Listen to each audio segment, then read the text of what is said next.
Hi, Susan here. Welcome to episode 4 of How to Paint a Large Canvas. And glad you're back. Glad you're watching these.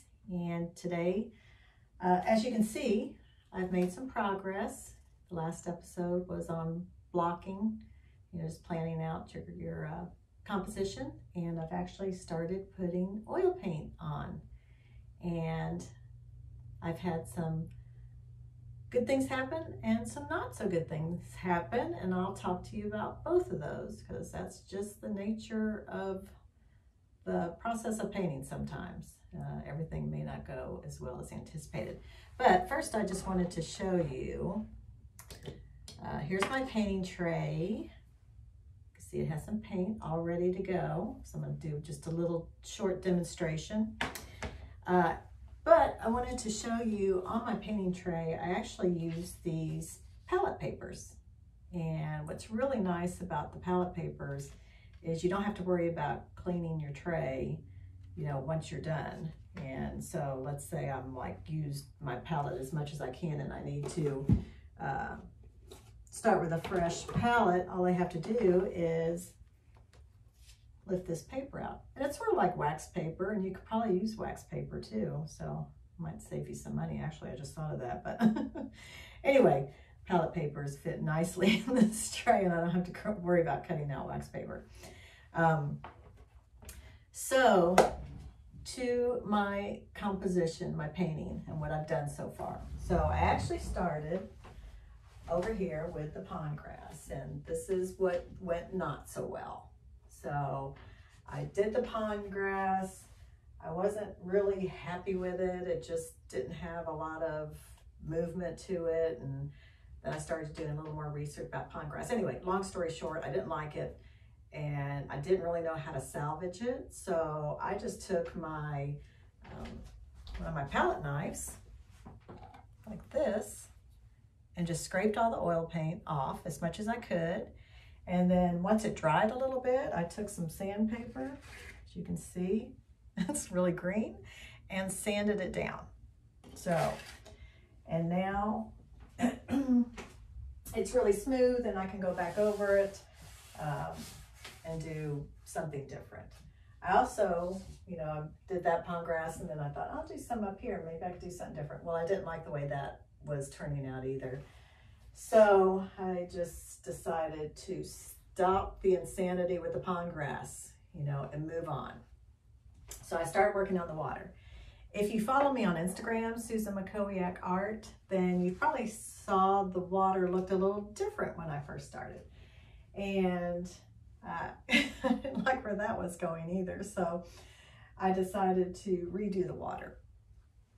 And what I decided to do was to use my palette knife and then to gradually transition to a softer, smoother stroke by using that, let's see where it is, remember the brush that I talked about last week that I had soaked in fabric softener and is now usable? So I decided to use that and just really blended it in. So it's really textured here and it gradually gets less textured. And what I like about that is it really gives a sense of three-dimensional space. Because if you think about, if you're looking out at water, things get less detailed as they move back into space. So I really like where the water is going, and I'm going to keep doing that. Also, just notice how it's light in the background and then it gradually is going to get darker as it moves down here. Not real dark, but just gradually get darker. So again, it's that giving a sense of foreground, middle ground, and background in a composition. So now I just want to show you a little bit about how I use my palette knife. So I have this palette knife that's not pointed, and that's what I'm using for the water right now. You can see I have some paint already where I've been playing around. And what I do is I put paint on the back of the palette knife. So I'm gonna get, let's say, a little bit of blue, a little bit of white, a little bit of green. So I don't just get one color at a time. I kind of, get a few colors. And that's, you know, so it's on the back of the palette knife. And then I just smear it across the canvas. So I shall show you my smear. This looks a little dark to me, so I'm going to go across it and hopefully some of that white will come out. Now I am just getting white, but I still have some of the blue on my palette knife, so.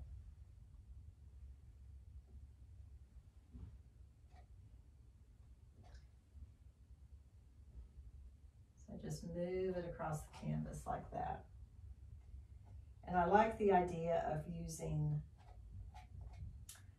greens and blues, and even I have purples and oranges that I've been using in it as well, just because it's sort of that, you know, I think I mentioned in the first episode that I was really admired Monet's water lilies, and I like the whole impressionistic style of painting, and that's what this is. It's, you know, not a literal interpretation, but more just impressionistic of what I see these things being.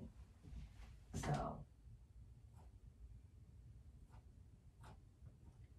anyway, so you just keep moving that across, and you can see, you know, this isn't a quick process. It's not like I'm just, you know, doing this and covering the whole canvas. I mean, it does take a little while. And the other thing is always step back. I had a very good instructor, Gordon Moffat, who told me all the time, step back from the canvas and look at it. So always step back, because, you know, it's hard to tell everything that's going on when you're right up on it. So thank you, Gordon.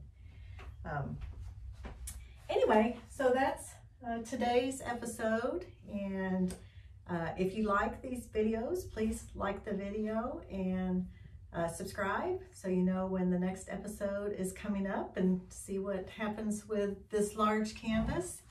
And you can also follow me on Instagram, susanmackowiakart. So see you next time.